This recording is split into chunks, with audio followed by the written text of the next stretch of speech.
पढ़ने की सुविधा करने का प्रयास किया गया।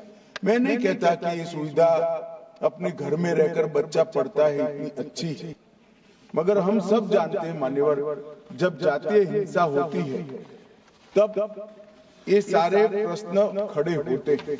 मणिपुर में 1993 में जातीय हिंसा हुई, नागा कुकी संघर्ष हुआ, 93 से 98 तक 5 साल तक चला, 750 मौतें हुई और मान्यवर इसके अंदर छूट-फूट घटनाएं 1 दशक तक चलती। खड़ा कर दिया गया कि भारतीय जनता पार्टी विफल हो गई। मैं इतना ही कहना चाहता हूं, ये तीनों हिंसा। माननीय गृह मंत्री जी। मान्यवर, संविधान के अनुच्छेद 356(1) के अंतर्गत राष्ट्रपति महोदय द्वारा 13 फरवरी 2025 को जारी की गई उद्घोषणा का अनुमोदन करने का मैं प्रस्ताव लेकर सदन के सामने आया हूं।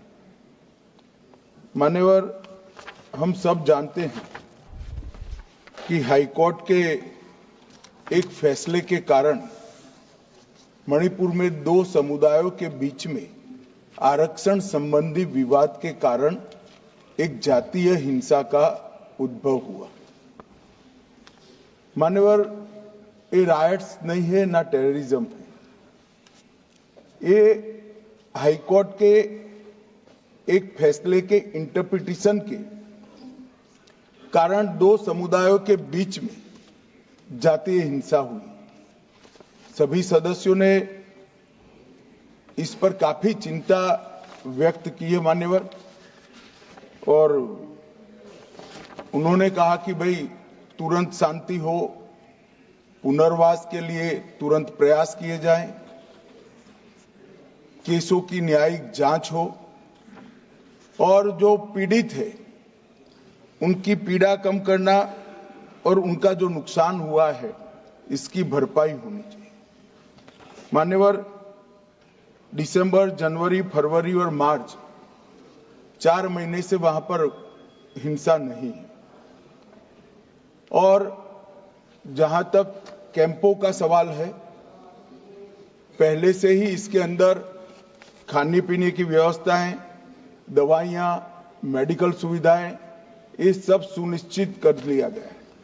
टेक्निकल एजुकेशन, मेडिकल एजुकेशन की वहां पर ऑनलाइन व्यवस्था हो चुकी है। प्राइमरी एजुकेशन के लिए कैंपों के लिए अंदर ही वहां पर वर्ग लगाए गए हैं, जहां इनकी पढ़ने की सुविधा करने का प्रयास किया गया।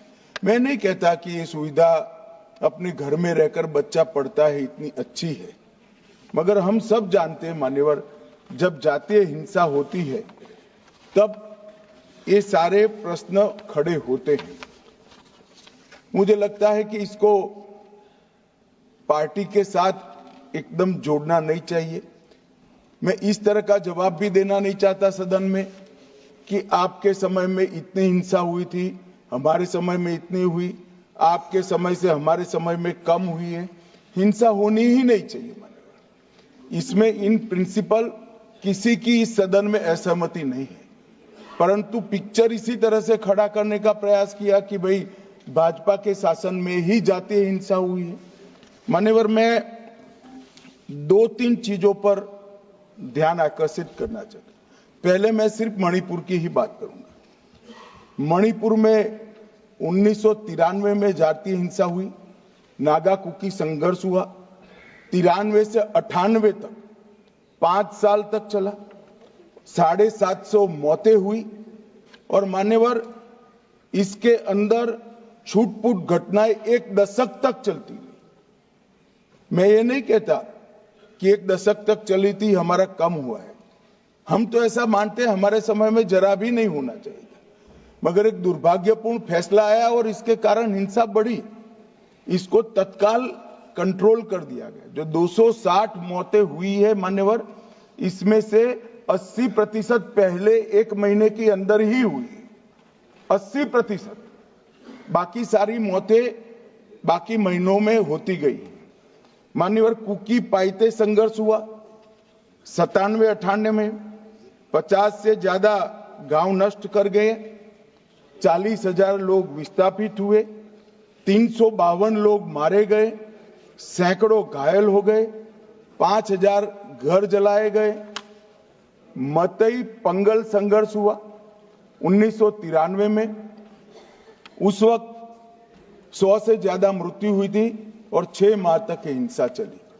अब मैं चित्र इस तरह से खड़ा कर दिया गया कि भारतीय जनता पार्टी विफल हो गई। मैं इतना ही कहना चाहता हूं, ये तीनों हिंसा, बड़ी बड़ी हिंसा, 10 साल, 3 साल और 6 माह और सैकड़ों मृत्यु, इससे भी ज्यादा, वो इंडी अलायंस के शासन में तीनों वक्त आपके ही प्रधानमंत्री थे और उसके बाद भी नहीं गए, कोई गृह मंत्री भी नहीं गया। जो मुद्दे उठाते हैं उनको मेरा सिर्फ छोटा सा वास्तविकता में बताना चाहता हूं। और मान्यवर, ये तो जातीय हिंसा थी। हमारी सरकार आई 2017 में, उसके पहले 5 साल में एवरेज 1 साल के अंदर 212 दिन मणिपुर बंद रहा है मान्यवर। कोई जातीय हिंसा नहीं थी। लगभग 1000 से ज्यादा एनकाउंटर हो गए। सुप्रीम कोर्ट को संज्ञान लेना पड़ा था मान्यवर। हमारे 6 साल में एक भी दिन बंद नहीं रहा, ब्लॉकेड नहीं हुआ, हिंसा नहीं हुई। जब एक विशिष्ट परिस्थिति हुई कि सुप्रीम कोर्ट के एक जजमेंट का इंटरप्रिटेशन दोनों समुदायों ने अपने अपने खिलाफ किया, अरे हाईकोर्ट के, और 2 ही दिन में हिंसा भड़क गई। और एक ये भी कहा गया कि इसको नजरअंदाज किया गया। जिस दिन जजमेंट आया उसी दिन यहां से कंपनियां वायुसेना के विमान में मान्यवर वहां रवाना कर दी। कोई नजरअंदाज नहीं किया। इस सब में हम सबकी संवेदनाएं बराबर है, वे होनी ही चाहिए। परंतु मेरा आप सभी से भी विनंती है कि सरकार शांति प्रस्थापित करने के सभी प्रयास, उच्चतम प्रयास कर रही है। कृपया इसको पॉलिटिसाइज न करिए। और पॉलिटिसाइज करना है तो फिर डिबेट होगी, उसमें जवाब भी पॉलिटिकल देना पड़ेगा। मगर मैं ये नहीं चाहता मान्यवर। मैं चाहता हूं जिसका भी मृत्यु हुआ है, इस सदन ने उसके प्रति सम्मान रखना चाहिए, संवेदना रखनी चाहिए, मन में दर्द भी रखना चाहिए। राष्ट्रपति शासन आने के बाद दोनों समुदायों से चर्चा भी हुई। 2 मीटिंग दोनों समुदायों के सारी संस्थाओं से अलग अलग हुई है और बहुत कम समय में एक संयुक्त मीटिंग भी भारत सरकार के गृह विभाग के अधिकारियों के साथ होगी। हम इसका रास्ता ढूंढने का प्रयास भी कर रहे हैं। मगर पहली चिंता शांति प्रस्थापित करने की है। जैसा मैंने कहा, 4 महीने से एक भी मौत नहीं हुई है, 2 इंजर्ड हुए हैं और परिस्थिति बाय एंड लार्ज कंट्रोल में। मैं नहीं कहता संतोषजनक है। जब तक ये विस्थापित कैंपों में रहे तब तक संतोष होने का सवाल ही नहीं। पुनर्विसान पैकेज पर भी अभी चर्चा चल रही है मान्यवर। और आज तो मैं सदन के सामने मान्यवर ये राष्ट्रपति शासन का अनुमोदन कराने के लिए आया हूं। ये कहा गया कि अविश्वास प्रस्ताव, कोई अविश्वास प्रस्ताव रिकॉर्ड पर नहीं मान्यवर। कांग्रेस पार्टी के लिए अविश्वास प्रस्ताव लाने के लिए इतने विधायक ही नहीं है कि वो अविश्वास प्रस्ताव ला। ये हमारे मुख्यमंत्री ने इस्तीफा दिया, फिर राज्यपाल ने भाजपा के 37, एनपीपी के 6, एनपीएफ के 5, जेडीयू के 1 और कांग्रेस के 5 सदस्यों से चर्चा करी। जब बहुमत सदस्यों ने कहा कि हम सरकार बनाने की स्थिति में नहीं है, तब राष्ट्रपति शासन की कैबिनेट ने अनुशंसा की, जिसको राष्ट्रपति महोदय ने स्वीकारा। और जो सुप्रीम कोर्ट का जजमेंट है, इसके हिसाब से मैं 2 माह के अंदर इसका अनुमोदन लेने के लिए आया हूं। मेरा सदन के सभी सदस्यों से विनंती है कि सरकार चाहती है कि जल्द से जल्द शांति हो, जल्द से जल्द पुनर्वसन हो और जो जख्म लगे हैं उस पर मरहम भी लगाया जाए।